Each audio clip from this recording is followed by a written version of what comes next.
Hoje nós vamos falar sobre um tema, um assunto assim extremamente importante e extremamente relevante. São duas coisas. Ele é importante e ele é relevante. São os procedimentos e intervenções durante o trabalho de parto, quando elas são benéficas, quando elas são positivas para o trabalho de parto, tá? Porque quando a gente fala de procedimentos e intervenções, né, a gente sempre fica meio preocupado, né? As gestantes, quando elas estão adquirindo conhecimento, ela se assusta com determinadas questões, com determinadas intervenções, né? E com determinadas questões que envolvem o trabalho de parto, que ela fica às vezes na dúvida, preocupada, e ela precisa de ter um maior conhecimento sobre isso, né? Então, assim, por que falar desse assunto, né? Porque hoje no Brasil se discute muito a respeito de parto e a respeito de parto humanizado, tá? Então, graças a Deus, já tem um tempo que essa questão da humanização do parto, do nascimento, voltou, né? Logicamente que não voltou na velocidade como a gente gostaria que tivesse voltado, porque isso depende das pessoas, isso é uma política de saúde pública que precisa ser inserida a nível global, a nível macro, mas a gente já caminhou muito nesse sentido de que o parto ele tem que ser o mais espontâneo possível e o mais humanizado possível. E com essa discussão sobre humanização do parto e do nascimento, algumas intervenções, né, médicas, né, algumas intervenções possíveis durante o trabalho de parto passaram a ser questionadas. E outras intervenções, elas caíram por terra totalmente. Tá? Então, algumas elas ficaram, algumas têm sua indicação e outras caíram por falta de indicação, por não ter benefícios para a gestante e também por ter malefícios para as gestantes. Tá? Então, isso daí que é a importância desse tema, né? Da gente discutir quais são as intervenções possíveis, quais são as intervenções benéficas e quais são as intervenções que não devem ser feitas nunca, por não ter benefício para a gestante e por ter malefício para a gestante e para o seu bebê, tá? Então esse assunto é extremamente relevante. Para vocês terem ideia, quando eu me formei, a minha prescrição médica, né, era totalmente diferente da prescrição que a gente faz hoje, né? A gente deixava a paciente com fome, né? A gente colocava dieta zero. Gente, eu tenho só 23 anos de formado, tá?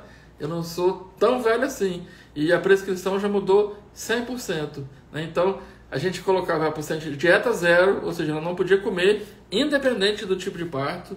A gente colocava soro glicosado em todas as pacientes. A gente colocava uma ampola de ocitocina para aumentar as dores da paciente, independente da dilatação dela. A gente fazia raspagem dos pelos pubianos, né, que a gente chama de tricotomia, e a gente fazia lavagem intestinal em todas as pacientes. E além disso, as pacientes eram colocadas em decúbito lateral esquerdo, ou seja, a gente falava para elas ficarem de ladinho, porque de barriga para cima poderia alterar os batimentos cardíacos dos bebês. Todos esses itens estão errados. Para você ver o quanto que se atualizar, o quanto que está atualizado na obstetrícia, nas diretrizes da Organização Mundial de Saúde e do Ministério da Saúde, é importante para você assistir uma paciente, né? As coisas mudam. A medicina, assim como a ciência, ela não é imutável, ela se modifica o tempo todo, tá? Então, hoje, as intervenções no trabalho de parto, mais do que nunca, elas precisam ser consentidas, né? Antes de eu falar sobre ela, sobre cada intervenção em especial, eu quero fechar aqui com vocês falando da seguinte forma. Independente da intervenção que vai ser feita, que vai ser proposta, ela precisa ser consentida. Ou seja, a paciente tem que autorizar, ela tem que ter ciência dos benefícios e ela tem que concordar com o que vai ser feito. Porque a gestante de trabalho de parto, gente, ou a gestante que vai ser internada para uma cesariana, que não está em trabalho de parto, ela está acordada. Ela não está com nenhum déficit neurológico, ela não está dormindo, ela não está entubada, ela não está desacordada. Então, assim, não existe, do ponto de vista do Conselho Federal de Medicina, o porquê do médico fazer um procedimento na paciente sem que ela saiba o que está sendo feito. Tá? Isso daí caracteriza-se violência obstétrica.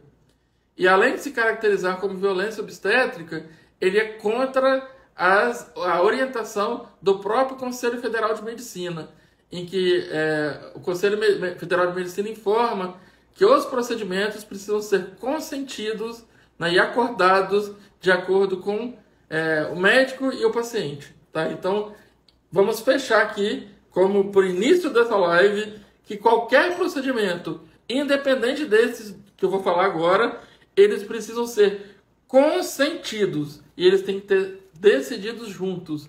Nada de fazer um procedimento em uma mulher e ela não saber o que está acontecendo com o seu próprio parto, com o seu próprio corpo. Isso aí é completamente ilegal, violento e proibido. Então vamos começar?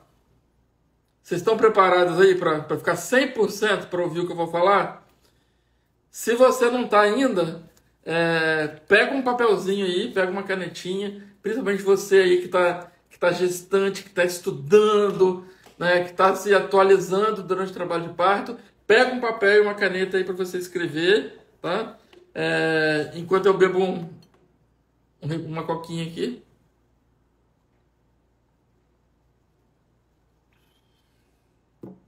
Pode pegar um papel, uma caneta e para a gente começar a expor, tá? Eu gostaria de falar para vocês que qualquer dúvida ou comentário sobre o assunto de hoje, gente, só apenas sobre o assunto de hoje, porque às vezes as pessoas perguntam sobre outros assuntos, aí a gente acaba perdendo o foco e a gente acaba se embolando na live, tá? Se vocês tiverem dúvidas sobre o que eu vou falar aqui, fiquem à vontade para perguntar, para comentar, né?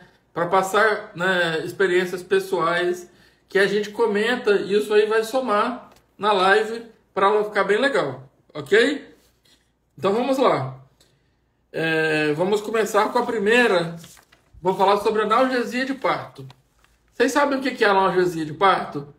Analgesia de parto é quando você, por algum motivo, você precisa de tomar uma anestesia para tirar a dor do trabalho de parto. Tá? Então, o que é analgesia? O anestesista vai nas costas da paciente, implanta um catéter nas costas da paciente. Esse catéter ele fica ligado, né, lá na coluna e é injetado uma quantidade de anestésico e um tipo de anestésico que a paciente não perde os movimentos da perna. Tá? Ele só analgesia, ou seja, ele só tira a dor, mas a percepção das contrações, o tato, a força muscular, a movimentação, ela continua com a analgesia. Tá? Quando que ela pode ser utilizada? Ela é utilizada principalmente quando a paciente não está dando conta, né, do trabalho de parto. Tá? Então, existe alguma indicação Ah, com quantos centímetros tem que fazer analgesia? A analgesia tem que ser feita quando a paciente está precisando, tá? A analgesia, ela não é um procedimento isento de complicações, mas não, tá? Ela pode haver complicações, pode passar anestésico, né, em quantidade grande para o seu bebê e seu bebê ter um sofrimentozinho fetal, tá? Mas em geral, a analgesia de parto é muito segura e ela é muito benéfica, tá? Do ponto de vista do dia a dia, a gente vê assim que a grande maioria das analgesias elas dão muito certo e elas são medidas que salvam o parto, tá? Por quê? Ninguém, gente, é obrigado a dar conta da dor do parto. Às vezes a paciente se preparou para uma dor, mas ela tem um limiar de dor pequeno e ela não consegue. Eu estou morrendo de dor, eu estou com 3 centímetros, eu estou com 4 centímetros e eu não estou conseguindo mais. Eu não quero uma cesariana, mas eu vou querendo pedir uma cesariana porque eu não estou aguentando de dor. Então essa paciente ela não quer uma cesárea, né? Essa paciente aí ela está pedindo socorro, não é verdade? Então ela está pedindo socorro, me ajuda com essa dor que eu não estou dando conta. Essa é a principal indicação da analgesia de parto.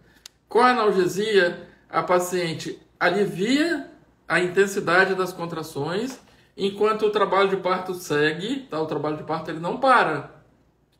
Ela continua tendo contrações, mas de menor intensidade, e assim ela consegue levar com mais tranquilidade o trabalho de parto, tá? Então, comparado a uma cesariana, eu vou te dizer que não tem nem comparação, né? Porque essa analgesia passa e às vezes quando passa, o bebê está quase nascendo.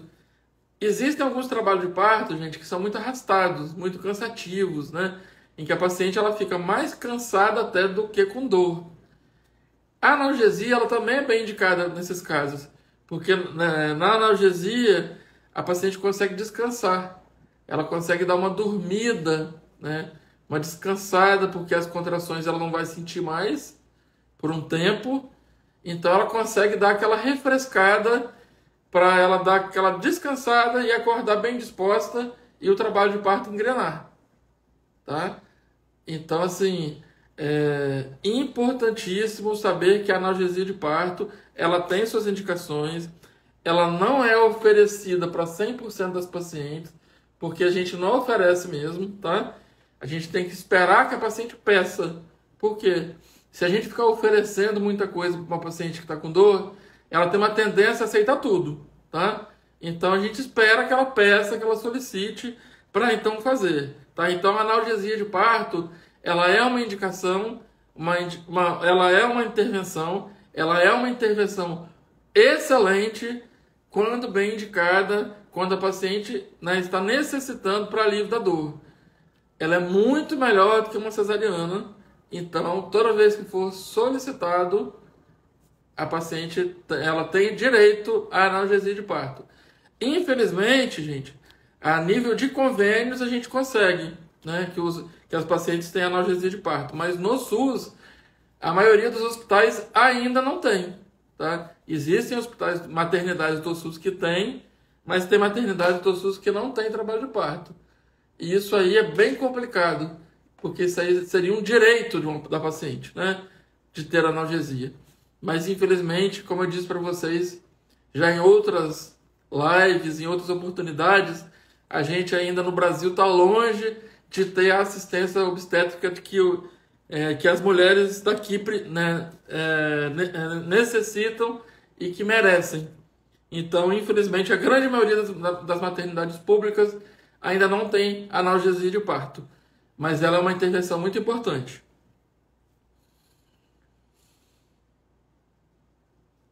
Outra coisa, a analgesia de parto, ela salva parto, tá? Às vezes a paciente está pirada de dor em trabalho de parto, está pedindo cesárea, tá assim, às vezes você está vendo o bebê ali quase nascendo, com 9 centímetros, e a paciente, ela, não, eu quero cesárea, quero cesárea, quero cesárea. Você conversa com ela, faz analgesia, e é o que precisa para o bebê nascer. Então, assim, super, super importante você ter a analgesia de parto como uma intervenção possível. Uso de ocitocina. Agora vamos falar sobre a outra intervenção. O que é ocitocina, gente? Ocitocina é um hormônio que faz as contrações uterinas de parto. Entre outras coisas, né, que a ocitocina tem várias funções no nosso organismo, mas no trabalho de parto, ela é o hormônio responsável pela estimulação do trabalho de parto, pelas contrações uterinas que vão fazer com que o colo do útero dilate, que o bebê nasça. Só que existe ocitocina sintética, né? Existe remédio à base de ocitocina que estimula o trabalho de parto. Quando utilizar a ocitocina? A ocitocina, gente, ela tem indicação, ela é uma intervenção do bem, né? Quando ela é utilizada em benefício da mãe e do bebê. Por exemplo, rompeu a bolsa amniótica e a paciente está várias horas, né, e ainda não entrou em trabalho de parto. O bebê corre risco de aumentar a chance de infecção. A mãe também. Aí precisa se estimular com ocitocina, né? Pacientes com trabalho de parto muito prolongados, né, com contrações fracas e muito arrastadas, né? O bebê não nasce, às vezes está horas e horas e horas ali e, né, e as contrações não engrenam, e aí você indica a ocitocina, a paciente coloca a ocitocina na veia e em meia hora o bebê nasce, tá? Então, quando que a ocitocina sintética tem indicação? Toda vez que ela for ser benefício para a mãe e para o bebê. Quando que a ocitocina ela não deve ser utilizada? Ela não deve ser utilizada apenas para acelerar o parto, tá? O porquê que a ocitocina é tão demonizada aqui no Brasil? Que a ocitocina é mal utilizada. Utiliza-se ocitocina para que o bebê nasça o mais rápido possível, porque a gente precisa modular o plantão, ou precisa que nasça até meia-noite, ou que, né, vamos colocar essa criança para nascer. Então tem muito essa cultura de colocar o bebê para nascer. E não tem que colocar bebê nenhum para nascer, né? A gente tem que estimular quando há indicação médica de fazer isso, tá? Quando não há, quando o propósito do uso da ocitocina sintética for apenas acelerar o trabalho de parto, está errado, tá? Não há indicação, tá? Então, por isso que a ocitocina está demonizada, porque ela é mal utilizada, mas ela é um excelente remédio, tá? E também a ocitocina ela é indicada também nas hemorragias pós-parto, né? No pós-parto ela é indicada de rotina para evitar hemorragias, então ela tem sua importância, e uma importância muito grande, tá? Então, assim, isso acontece. Estão me perguntando aqui, a bolsa pode romper e a mãe não chegar a perceber? Pode sim. Eu vou falar sobre isso agora. O próximo assunto é sobre ruptura de bolsa, tá?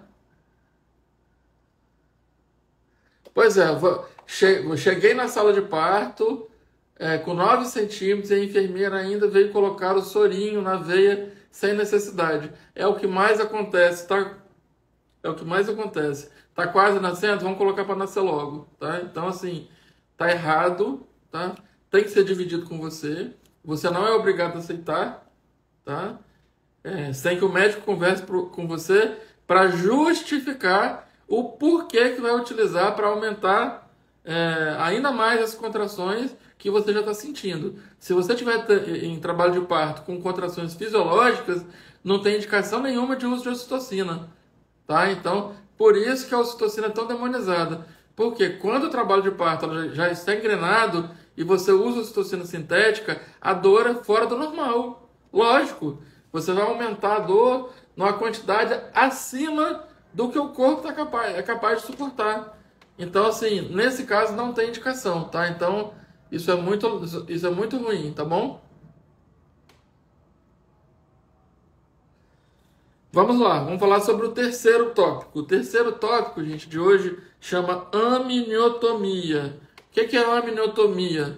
Amniotomia é a ruptura da bolsa amniótica através de um instrumental, né? Ou através de alguma maneira mecânica.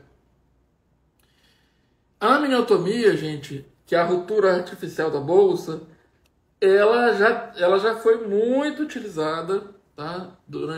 Ela é utilizada de rotina para estimular o trabalho de parto, né? Às vezes você tinha aquelas pacientes ali que precisavam induzir o parto, que estavam com um colo muito grosso, 4 centímetros, que não engrenava. Antigamente se rompia a bolsa para estimular o trabalho de parto. E muitas vezes dava errado, né? Não entrava em trabalho de parto, você colocava o paciente em risco de infecção. Porque a partir do momento que você rompe a bolsa, você tira a proteção, né, que está envolvendo o bebê, tá? A amniotomia, né, que é a ruptura da bolsa, ela tem indicação? Tem. Primeiro que a bolsa ela pode romper sozinha. Ela romper sozinha, ok, tudo bem, isso é fisiológico, isso é natural. Em caso de dúvida, tem que procurar um médico. Então, se acha que a bolsa pode ter rompido, tem que procurar para uma avaliação. Mas durante o trabalho de parto, a ruptura da bolsa, ela só tem indicação em algumas situações em que a paciente consentir, né? Vou te dizer que a grande indicação da amniotomia é para você tentar corrigir distócias, né, que podem estar acontecendo no final do trabalho de parto. Então, só se rompe bolsa, gente, em adiantado trabalho de parto. Paciente com 7, 8, 9 centímetros em diante. Pacientes que são extremamente cansadas, né, que contraem, e só que as contrações não estão efetivas, e que você rompe, faz a amniotomia para você fazer com que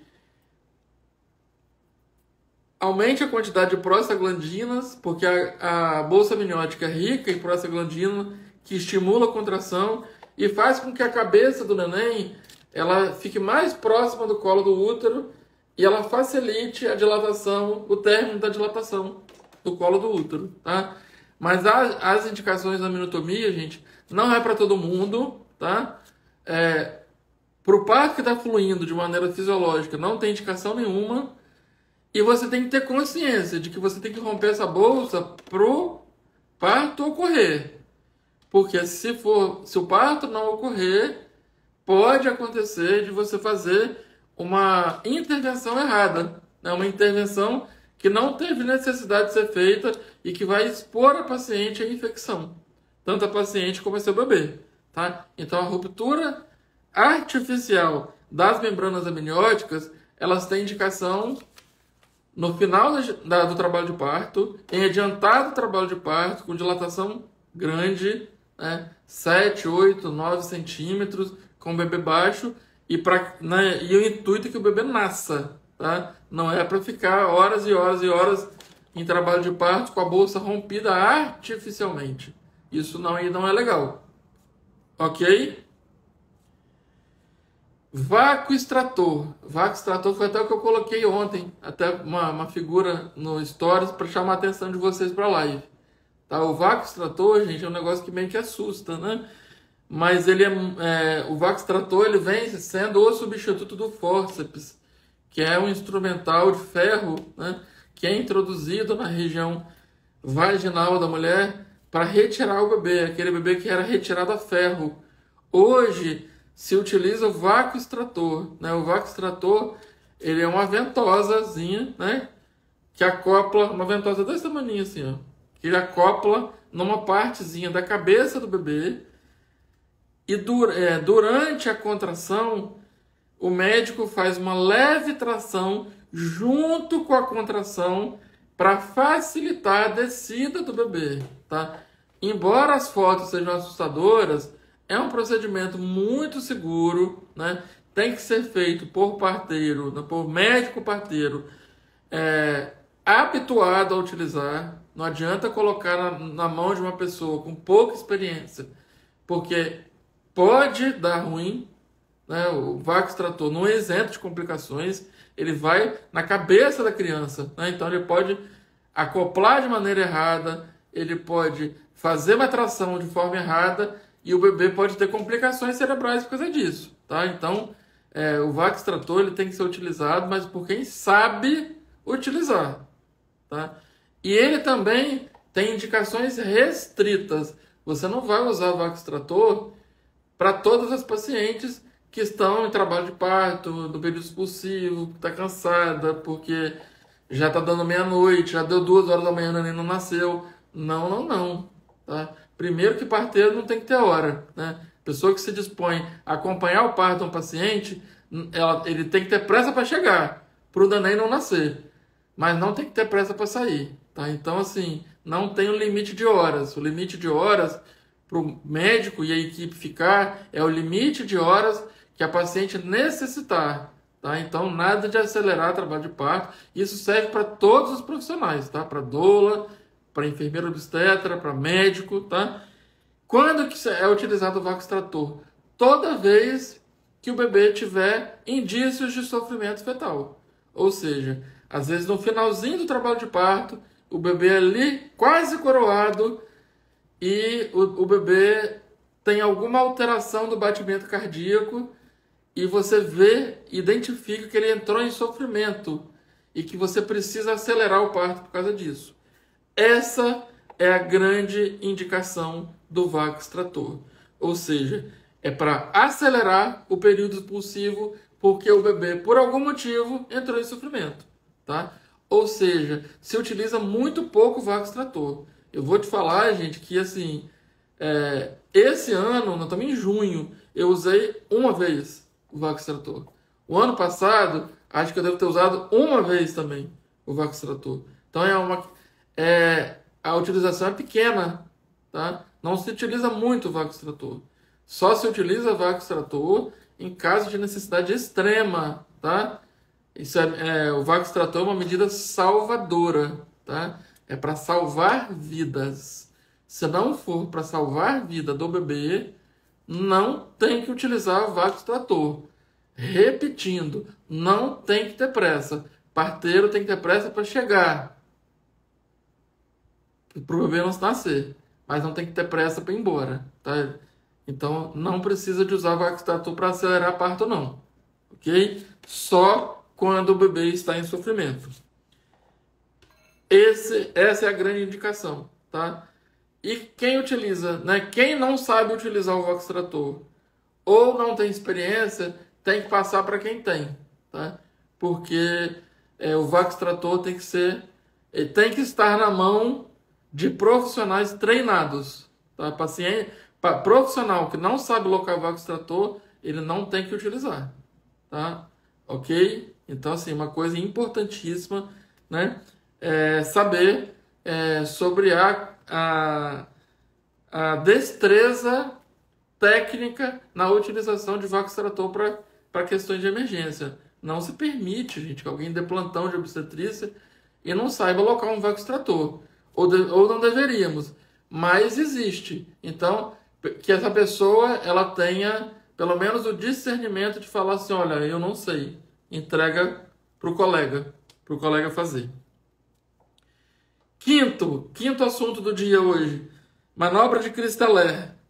Manobra de Christeller, gente, é uma manobra em que algum dos profissionais do parto aperta a barriga da gestante com o intuito de fazer o bebê sair rapidamente pelo canal vaginal.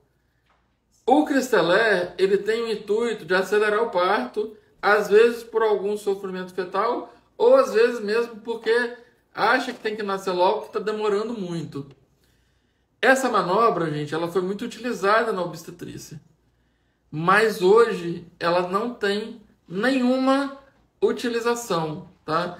Já identificou-se que a manobra de Christeller aumenta em 300% a chance de hemorragia cerebral. A gestante tem chance de ruptura de baço, ruptura de fígado, né, por pressão excessiva dessa pessoa apertando o útero, fora a ruptura uterina. Tá? Então, assim, hoje na obstetrícia moderna, manobra de Christeller não tem utilização, é proscrita, é contraindicada pela OMS, é contraindicada pelo Ministério da Saúde e é, sim, considerada violência obstétrica. A manobra de Christeller não tem que ser utilizada, não permitam que utilizem a manobra de Cristeller, porque ela está proscrita, ela não vai te trazer bem nenhum, nem para você, nem para o seu bebê. Ok? Sexto assunto, soro. Né? Antigamente se usava soro puro nas pacientes para colocar, para caso de necessidade, de alguma urgência, alguma emergência, a paciente estar puncionada. Puncionada, paciente não tem que estar. Né? A pessoa tem que estar puncionada se ela for feita uma analgesia de parto, se for feita uma cesariana. Agora, paciente para parto normal, só se pega a veia se tiver necessidade. Porque o soro atrapalha na motilidade da mulher, e então não tem indicação, não tem benefício para a mulher ficar de soro. Tá? A mulher em trabalho de parto para parto normal. Ok? E o sétimo e último assunto que eu quero falar para vocês é sobre antibiótico profilático. Antibiótico preventivamente. O que é? O antibiótico, gente, a gente utiliza toda vez que a paciente tem necessidade de prevenção da infecção no bebê ou na mãe. Tá? Isso acontece quando a paciente rompe a bolsa. Né? Depois que ela rompe a bolsa, ela tem um tempo em que ela pode ficar com essa bolsa rompida. Né? E se a paciente ela tiver um exame chamado de SWAB do Streptococcus positivo para essa bactéria, essa paciente ela também tem que usar antibiótico. Então, o tempo máximo que a paciente pode aguardar para iniciar um antibiótico para prevenir infecção é de 18 horas. Tá? Então, essa também é uma intervenção do bem. Porque você fala, não, vai usar antibiótico no meu trabalho de parto, mas eu queria um parto humanizado. Gente, esse antibiótico, ele está indicado, ele salva vidas, ele evita infecções no bebê e na gestante. Essa também é chamada intervenção do bem. E parto humanizado é aquele parto em que a mãe e que seu bebê estão bem, estão sendo respeitados e que só são utilizadas as intervenções quando há necessidade por aumento de risco para a mãe e para o seu bebê. Então, não quer dizer que o parto humanizado vai ser o parto sem intervenções. Tá? O parto humanizado, às vezes, precisa de intervenções, para ele, inclusive, continuar sendo humanizado. Ok? Era isso que eu tinha para falar para vocês hoje, tá? Espero que tenha sido bem claro para vocês. E um grande abraço a todas. Tudo de bom, viu?